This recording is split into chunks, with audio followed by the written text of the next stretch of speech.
So, and Darby, are you going to say use unhelpful things? I hope hope so, Shabana. Good. Okay, we're recording. We are recording. Hi, everybody. This is Nannette Kennedy with Humanities Team and the Evolution Revolution. Right now, we're reading The Storm Before the Calm by Neale Walsch. We're just about finished with it, and then we will start The God Solution, also by Neale. And we're not sure whether we'll get to that today, but that is our next book that we will read. So welcome everybody, Mary and Shabana and Anne and Bima and others who may be listening. Let's get the show on the road. Linda, our famous reader. Okay, I'm going to put my headphones in, I think. Okay. All right, so we are on page 253. My Kindle's telling me we're 98% done, so we don't have much further to go. This is conversation 28 of The Storm Before the Calm. And then just so folks remember, this is book one of a two-book series called Conversations with Humanity. And so I'm expecting that after we finish the God Solution, that the second book in this series will probably come back around for consideration to read. I think we were planning on reading that anyway eventually, but then this new book came out. So what's the name of it, Linda? The God Solution is the new book. No, but the name of the second one in this. Hang on.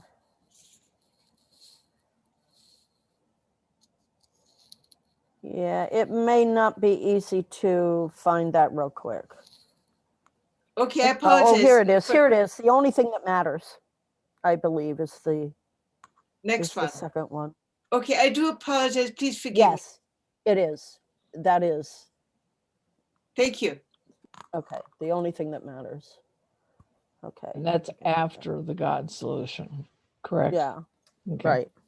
And maybe we do the encyclical in between. I don't know. Yeah, I don't want to lose doing that. Right. Myself, because I think it's powerful. Yes, and very timely. Very timely. And interestingly enough, it has not gotten very much attention from the masses, from mass media or anything. It hasn't gotten a lot of discussion or attention. I haven't seen articles, so it's definitely worth reading. Okay. All right, well, go ahead and get started, Linda. Okay, here we go. The most vital point of all. This is conversation number 28. As we close this extraordinary conversation, I hope you will remember it is the most vital and important point. The problem facing humanity today is a spiritual problem. It has to do with what we believe, and it can only be solved by spiritual means. Specifically, our work now is the work of the soul within each of us, and the soul of humanity as a whole. This is why I have spent so much time here talking about beingness. We must decide now who we are as a species and who we choose to be. Not what we choose to do, but who we choose to be. Do we choose to be compassionate, caring, loving? Do we choose to live as a united whole, having everything to do with each other? Or do we choose to continue to living as separate beings, having essentially nothing to do with each other, except insofar as we need and must use each other to ensure our individual happiness and survival? This is the choice before us now. And it is a larger choice than that. Are we chemical or spiritual? Are we aspects of divinity or aspects of physicality? This is the main question. We will answer that question with the living of our lives in the years just ahead, collectively and individually. It's very important that I remind you of all of this, because the second half of my long conversation with you here offers some interesting political and economic proposals. My thought is that these might be considered as foundational concepts for portions of the new cultural story that we are all now about to co-author. Yet let us be clear that these proposals were not presented here nor meant to be viewed as political or economic strategies, but rather as spiritual expressions emerging from a larger decision. That is a decision to produce in our world not a change of circumstance, but a change of consciousness. That and only that is what will allow us all to weather the storm before the calm. And so then this call to action, action unfolding from rather than leading to a state of being. The action we invite can only materialize from a decision to be holy, sacred, divine, caring, compassionate, loving, and one. That action is nothing more nor less than a simple, gentle, powerful conversation between you and all those who you arouse to engage in it with you. May I please make the point again that this may not all seem like much. It may certainly not seem like world-changing stuff, but in fact, every great moment in history, every major shift of thought and action has started with a conversation. It's just a matter of how many people we talk to. If we talk to none, nothing will happen. If we talk to many, many things can occur. Thus, the conversations movement, inviting us to fill the world with words, fill newsletters and church bulletins and letters to the editor and pamphlets and flyers and magazine subscriptions and emails and blogs and texts and tweets and chats and telephone calls and video conferences and so-called social network posts with words about a possible future, words about a new cultural story to be co-authored by people from all walks of life in every corner of the world. Words about what is happening now on our planet and what we can do to shape it, and not just simply witness it. Words emerging from the 7 simple questions. If you would like to add to the co-authoring of humanity's new cultural story, please go now and go often to www.theglobalconversation.com. Let us declare with a single voice of truth of our being, we are all one. And with that declaration as the foundation of our new cultural story, let us bring an end finally to separation theology. Separation theology is a theology that insists that we are over here and God is over there. Its doctrine tells us that God separated us from God as punishment for our sins, and that our job now is to get back to God, which is possible only if God will allow it, which God will only do if we obey God's commands, follow God's laws, and submit to God's will. In short, we must satisfy God's desires. This separation theology has produced a separation cosmology. That is, a way of looking at all of life on this planet that includes separation as its basic principle, which in turn has produced a separation sociology. That is, a way of socializing with each other that encourages us to act as separate beings, serving our own separate interests. which in the end has produced a separation pathology. That is, pathological behaviors of self-destruction, producing suffering, conflict, violence, and death by our own hands. Oneness is not a characteristic of life. Life is a characteristic of oneness. Only when our separation theology is replaced by a unity theology will our pathology be healed. We must come to understand that all of life is one. Oneness is not a characteristic of life. Life is a characteristic of oneness. The multiplication factor. Should you accept the grandest invitation of all in this book, the invitation to step into beingness as a way of life, you may not touch the whole world.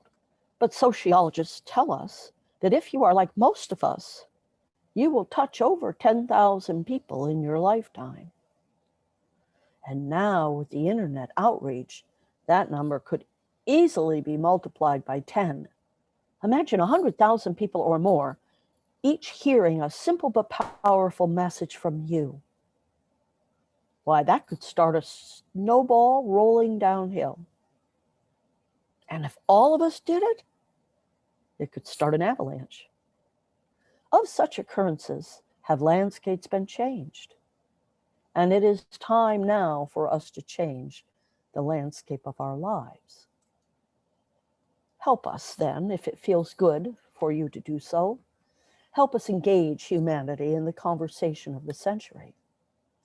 Place before the house those 7 simple questions. Then stand back and watch the metamorphosis begin. Metamorphosis, the process of transformation from an immature form to an adult form in 2 or more distinct stages. A change of the form or nature of a thing or person into a completely different one by natural or supernatural means.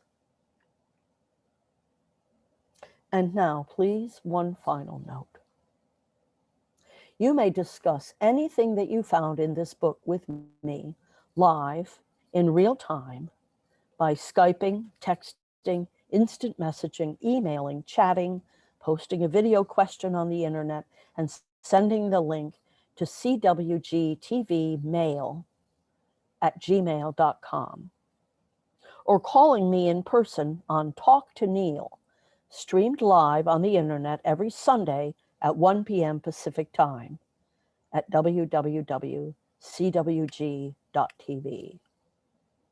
On this 1-hour weekly telecast, you may pose questions about the Conversations with God material, as well as receive personal spiritual coaching on any matter that may now be challenging you. I hope and trust that you'll call in often so that we may stay connected in a very personal way, and so that we may here too engage in the conversation of the century. I am so happy that you have allowed me to begin this conversation with you. We met here by appointment, you and I, joined by our combined destiny. It has been wonderful to travel this path with you. May you have the richest experience of God's forever blessings. Neale. Do we want to pause before I go on to the epilogue? Yes. It's so sweet the way you start to cry, Linda. I feel like telling you, may you have the richest experience of God's forever blessings, because you distribute them so generously. Thank you, Shabana. I just love your reading because it's so heartfelt. Yes, it is.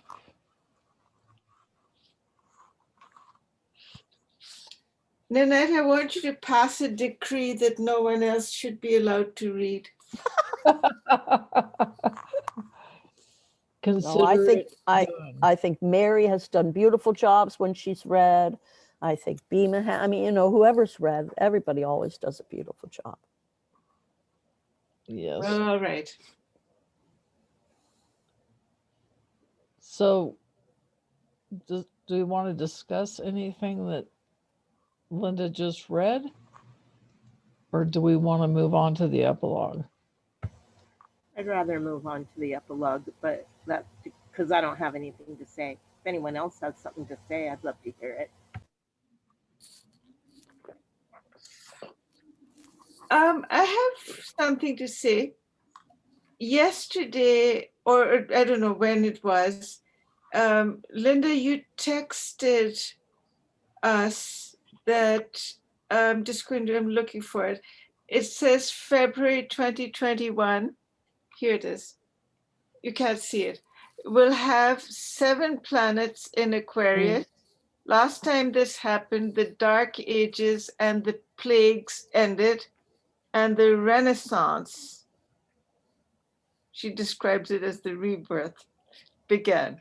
So I am thrilled because I am personally eager for this metamorphosis. God knows I need it. And I'm just tired of being the worm. I want to be a butterfly. And it's happening. So I'm not fussy. Doesn't matter how it happens. I just want it to happen. So I'm inviting the change and very excited about it because now I can blame it on Linda's astrology.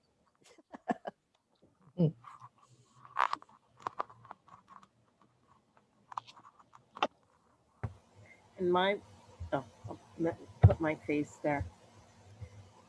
And my response to that is, I already am the butterfly, and you can be the butterfly too, Shabana, if you just claim it. You know? Well, you're inspiring me with your headdress, and Anne Darby has got so much light there. You know the light behind you, Anne Darby? It's blinding me. I have to get sunglasses. Yeah, I want to join the butterflies. Come out of our cocoons. All right, ready for the epilogue? Yep. Yes. Okay. Epilogue. An invitation from God. My message is no different from the message that your own hearts sings. Every time you look into the eyes of another with love. It's no different from the message that your heart cries out when you see suffering anywhere. This is the message that you bring to the world and that you would leave with the world when you are your true self. It is the message that I leave now with you, that you may remember it once again and share it with all those whose lives you touch. Be kind to each other and good. Be kind to yourself and good as well. Understand that these two do not have to be mutually exclusive. Be generous with each other and share. Be generous with yourself as well. Know that only as you share with yourself can you share with another, for you cannot give to another what you do not have. Be gentle with each other and true. Be gentle with yourself and true as well. To thine own self be true, and it follows as night the day. Thou canst then be false to any man. Remember always that betrayal of yourself in order not to betray another is betrayal nonetheless.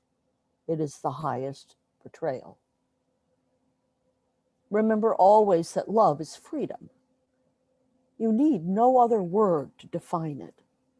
You need no other thought to comprehend it. You need no other action to express it. Your search for the true definition of love is over. Now the only question will be whether you can give this gift of love to yourself and to another, even as I have given it to you. All systems, agreements, decisions, and choices that express freedom express God. For God is freedom, and freedom is love expressed. Remember always that yours is a world of illusion, that nothing you see is real, and that you may use the illusion to bring you a grand experience of the ultimate reality. Indeed, that is what you have come here to do. You are living in a dream of your own creation. Let it be the dream of a lifetime, for that is exactly what it is. Dream of a world in which the God and the goddess in you is never denied, and in which you never again deny the God and the goddess in another. Let your greeting both now and forevermore be namaste. Dream of a world in which love is the answer to every question, the solution to every problem, the response to every situation, the experience in every moment. Dream of a world in which life and that which supports life is the highest value, receives the highest honor, and has its highest expression.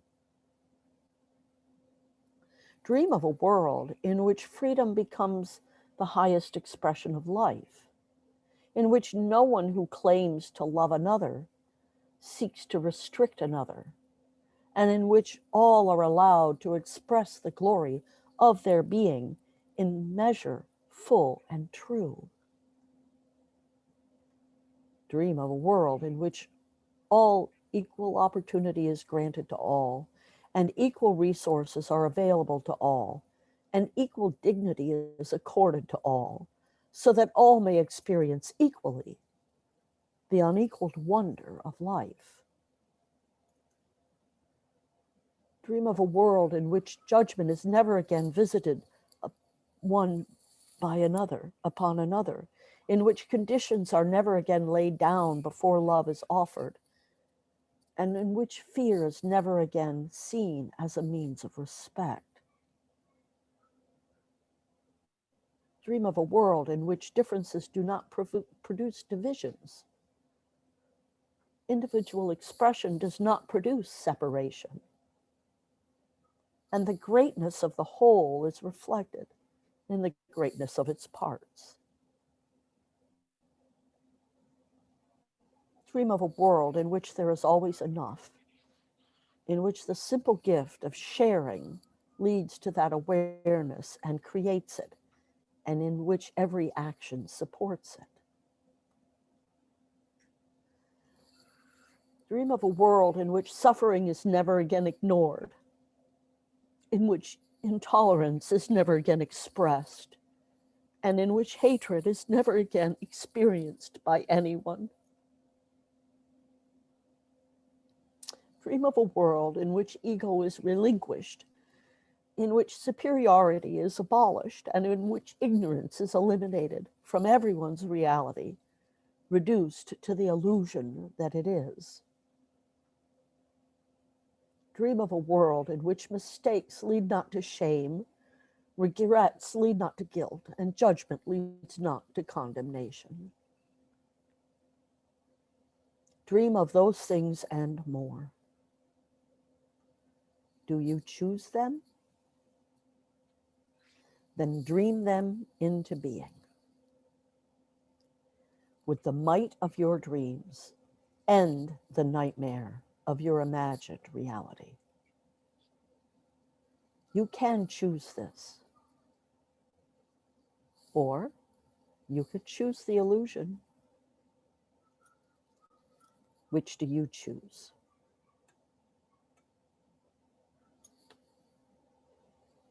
And this was actually from communion with God. One possible response from humankind. With a good conscience, our only sure reward. With history, the final judge of our deeds. Let us go forth to lead the land we love, asking his blessing and his help, but knowing that here on earth, God's work must truly be our own. Those are the final words of the inaugural address of John F. Kennedy.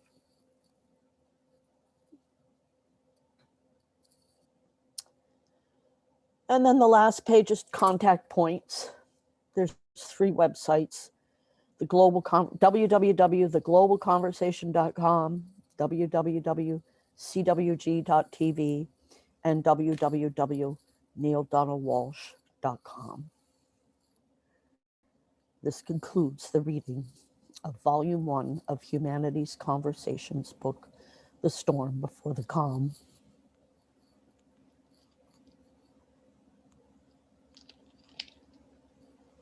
Thank you.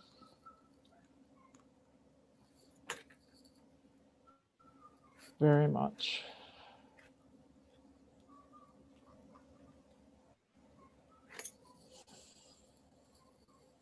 I guess we don't really have a choice, eh? When he says, which one do you choose? No one's going to say illusion.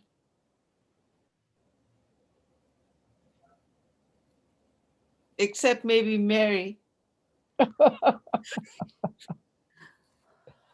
Yeah, but you know what people might say, though, is comfort.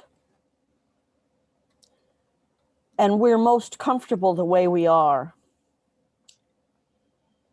And so that's really the challenge that I see that people have to embrace, is people have to be willing to become uncomfortable.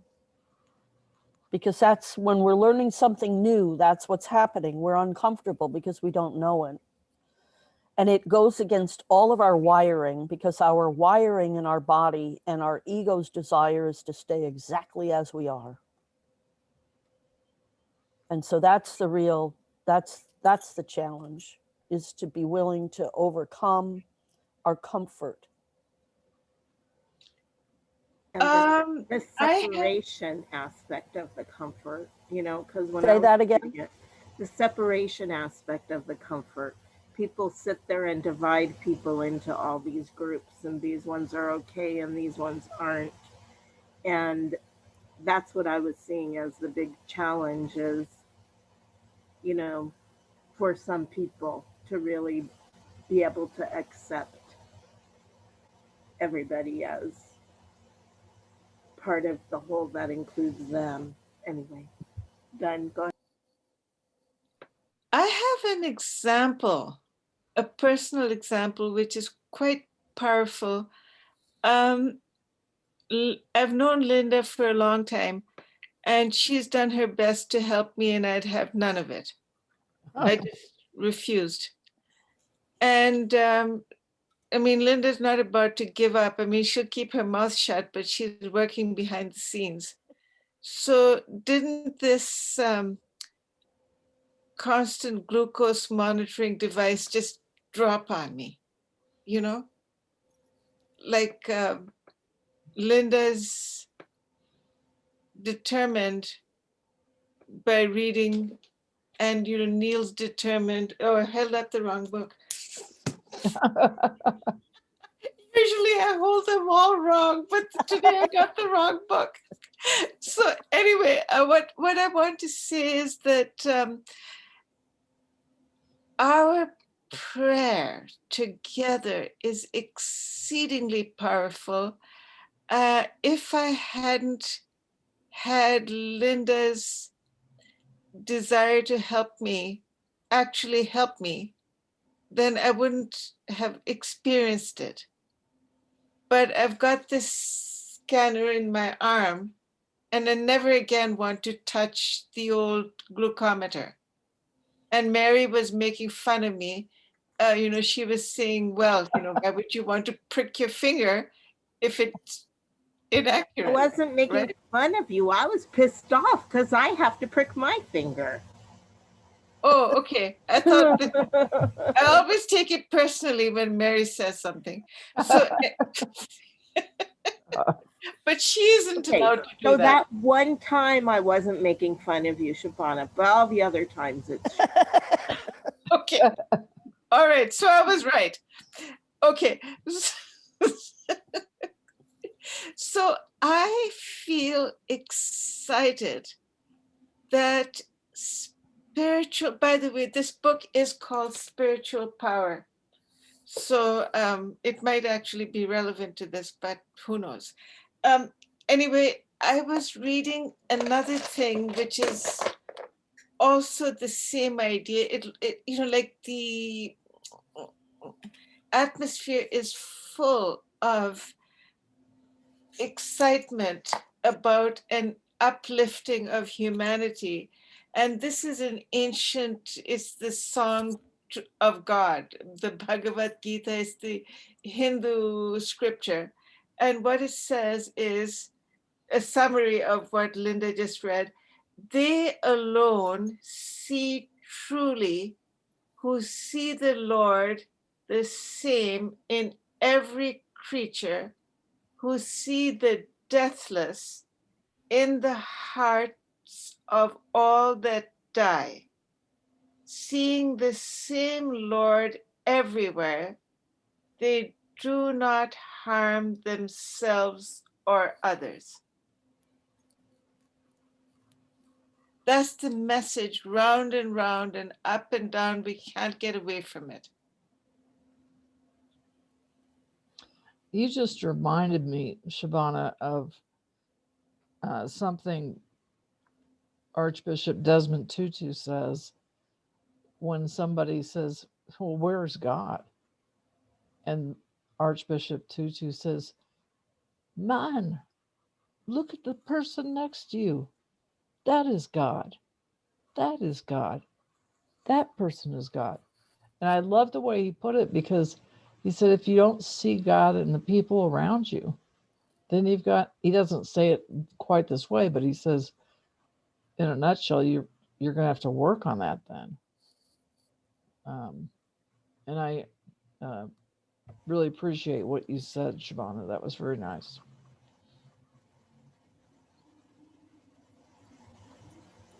There's a quote from Einstein that says, live life as if everything is a miracle or nothing is. It's kind of the same. If you don't see God in everything, then you're not seeing God anywhere, really. Well, I'm looking at Bima, so I think I'm seeing God there, but I'm not sure. And what about the rest of us? Yeah. No, just Bima. I was thinking I'm seeing 6 beautiful faces of God. Maybe that's why you're not a butterfly yet, Shabana. I didn't think of that. Oh, I think it's looking at, sorry. If we look at each other, that's not nice. Like I look at you and I say, well, I like your jumper today, or if it's okay to say I like your jumper today, but like looking at is different from being with another person. And I notice, when I go to Ireland and if I'm at a bus stop, sometimes, not everybody, but sometimes people will just talk in a kind of poetic way. They make it up as they go along, but it's very nice. It's a very nice sort of presence. I think it's present, being present to each other. Maybe that's what it means. And when we are a unity. I watched something last night on YouTube. It was Swami Vivekananda. Vivekananda. I don't know why I watched this. I was really going to do something else, but I watched it quite, I don't know. But it was interesting what he said. God is a sum total of all souls, and until the world shall know, something about we won't know this until the world knows that there is one God, because we're united, and we need to be united in this in order to. It's a spiritualization of the human race in order to lay out the unity of God on earth. I mean, you know, my words are not very good, but if you get the gist of it, the right to shine, that people are shining their light from within, the God light. And he got sort of, he was a very academic fellow, and from his father was a lawyer or something, and he was very educated, and then he got a lot of teaching from someone who wasn't educated, but who could show him that he could see God, you know, could show him how to see God, how to see what the shining light that was being expressed. Anyway, he managed to get a lot of things done, travel a lot, do a lot by this realization and going forward with it, live in it. Oh yes, this is what he said. We have to realize it. We have the light inside, but we have to realize it in our lifetime. If you see what I mean, each one of us. He's no good sitting down like we do, like I do, you know, like sitting down, saying poor me, oh my God, and all the rest of it, what to do and all the rest of it. We have to somehow realize this potential. There is a possibility of realizing this potential. That's why we got this life for. Okay, that's and it's in all of us. How lovely is that? Amazing, isn't it? It is. And thank you for Amazing. your comments, because I think they're important. I agree on that completely, because to that energy from within, for me, it has been the challenge in life to live there in a society where it's not recognized. But I know that, I don't know what happened in my life, but many has just said, when I looked into my eyes, something is happening. And I see that in babies. And when I was sitting with my little granddaughter tonight, and looking into her eyes, because she's just a little more than 1 month old. She was born the 23rd of December, so she's very, very little. But then she woke up, and then I was holding her, and then she started to look, and I could see she did like that, and she didn't stop to to look into the eyes. It's like there becomes a magnetic field. And that's why I think that there is a kind of eye gazing, or to say eye meditation, when you can sit in front of another person and looking, be so straight. That is a presence.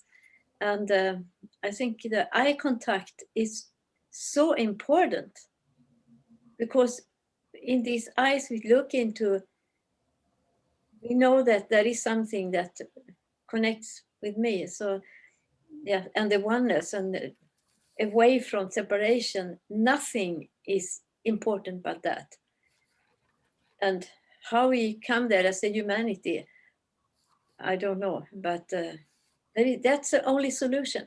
And that's why I like to be part of these readings, because it's repeating that. We need to be reminded. And books have been so important, because most of these bright messages comes from books. Very seldom in our ordinary life, if we are not meeting people like us here. It would be interesting if we were sitting in a place together and see what we would talk about without reading a book. What would happen? What would we share? Oh, I think we'd have a long, long, long conversation. And Yeah. I want to just interrupt you here because Shabana needs to go. Yeah. Shabana, you want to go ahead and do the meditation? Yes, I do. Thank you, God, that we are here now, excited about the choice we've collectively made to see life as unity and to see love as freedom. We thank you that Neale Donald Walsch has been used to create humanity's team where so many powerfully enlightened beings, particularly the ones on this call here now, have come together to show us that we can pool our divine will to create the world where we go far beyond our comfort level to make the choices, whether they are political or emotional, spiritual or physical, whatever it takes. We have volunteered to create the new world, and we thank you that it's coming into form right here, right now, as we meditate together. Amen.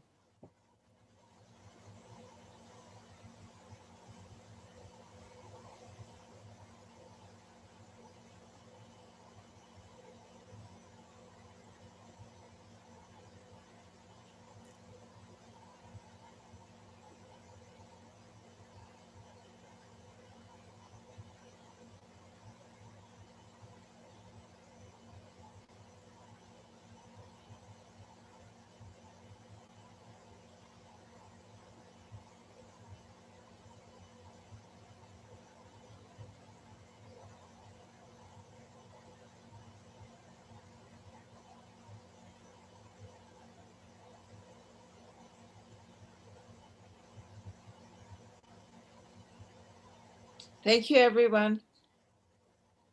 Namaste. Thank you. Thank you, Shabana. It's very nice. I love you, Nannette. I love you too. I love everybody. But I want to just say that I think that even though our group may be small, we're a powerful group. And Yes. I love our conversations that we have. Me too. And I think that because something Linda read about the illusion, people that are believing what they see is it, Right. they don't even know it's an illusion. I mean, Right. they don't even get it. And I think here when we're talking, we all, to some degree, realize that a lot of what we do in our daily lives is an illusion. And I wish I could remember that more often. Over. Well, it's Well, because I'm just happy that Aunt Darby was not as unhelpful as she always is. I would like to say something about Anne Darby's unhelpful comments, if I may. Because when you were talking about looking at people isn't a very kind thing, and I think you mean looking at the surface of people, and a lot of people, that's how we do look at people, right? You see a homeless man, you make some judgments. You see a guy of a different race on the street, you make some judgments. And I wanted to mention again a meditation that I do where I look from my heart to their heart, because sometimes looking into the eyes of strangers is scary and possibly even dangerous. sad to say, but like on the bus or something, they might take it as a challenge. But looking from my heart to their heart, you see the energy of the person. You see, I feel I see the soul when I look at people like that, you know? I might see, I take public transportation, so I practice there because I'm being exposed to a lot of people who I wouldn't necessarily come across in my normal daily life, you know? And I might look and see someone who looks a little scary, and then I look that way and I see the humanity and, you know, the tiredness sometimes or the pain, like it humanizes people when you're not looking so much at just the physicality and looking, you know, the heart to heart connection is a thing that you can use. That's all I wanted to say. Thank you. Over. Thank you. Does anybody else want to say anything? I was in the meditation earlier, and the woman who was leading the meditation, she said, remembering that all the conflict is judgment. Yeah. And that was like an illumination to me. All conflict is judgment. Yes. And you know, in the Bible, I mean, Jesus said, supposed to have said anyway, whoever can cast the first stone, let him cast the first stone, or her, you know. And they all walked away because no one felt they could really judge the other one. So Imagine if that were today, though. Uh, You know what I mean, Anne? what do you people think, would- Linda? What you say? I think people would stand right there and hurl rocks.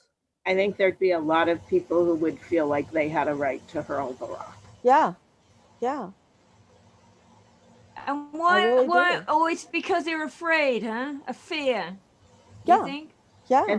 And the division, it's like that thing. It's the, I call it tribalism, but not in a good way, in a bad way. That thing where we're here and we think we're right and perfect, and over there those other people are other.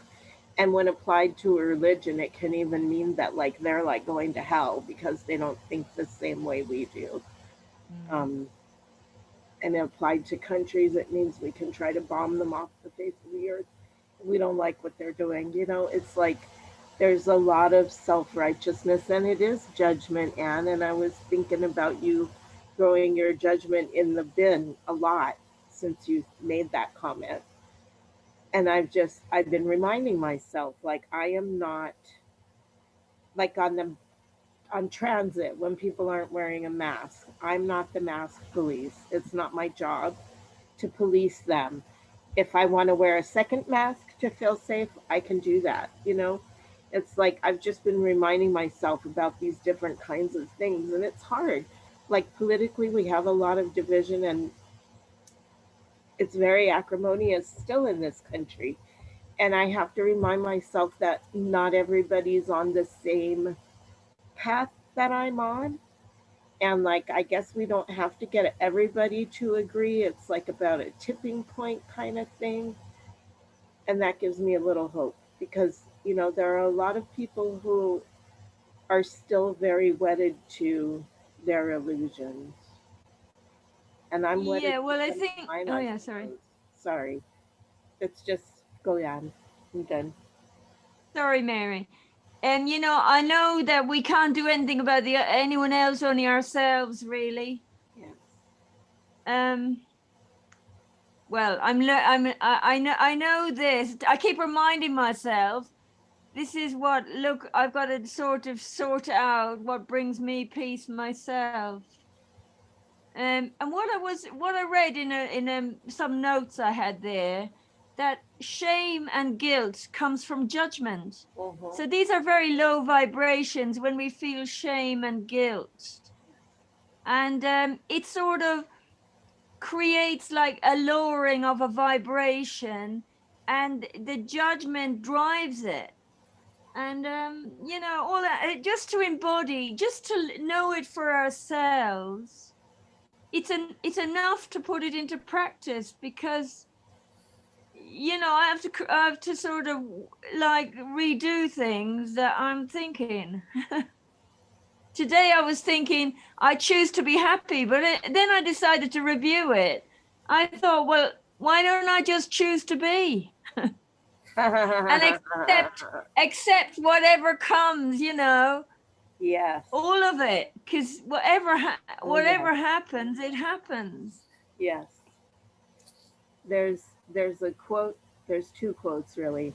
Um, the one is from Guru Mai, and it's something like, make this moment a blessed event. Accept this moment. I can't remember, but it's like basically accept it as if you've chosen it and make it a blessed event. Um, and the other one was this E.E. Cummings poem, and it says, yes is a world, and in this world of yes, live. I saw it on a greeting card in my early 20s.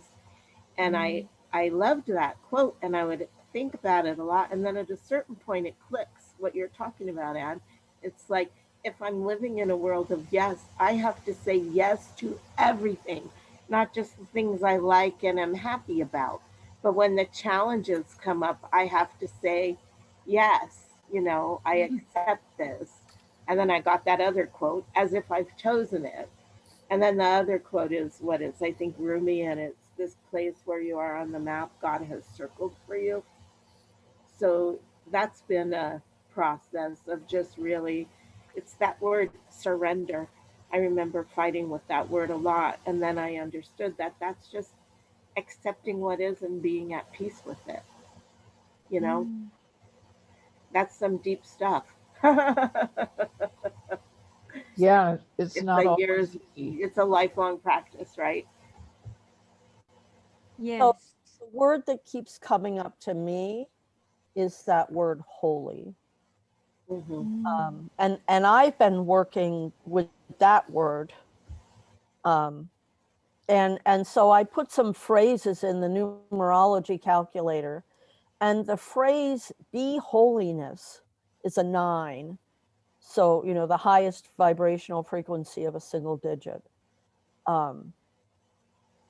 There was another one too. I think holiness is holy is also a 9. And so that's what I've been holding as a mantra this past week or so, is that phrase, be holiness. I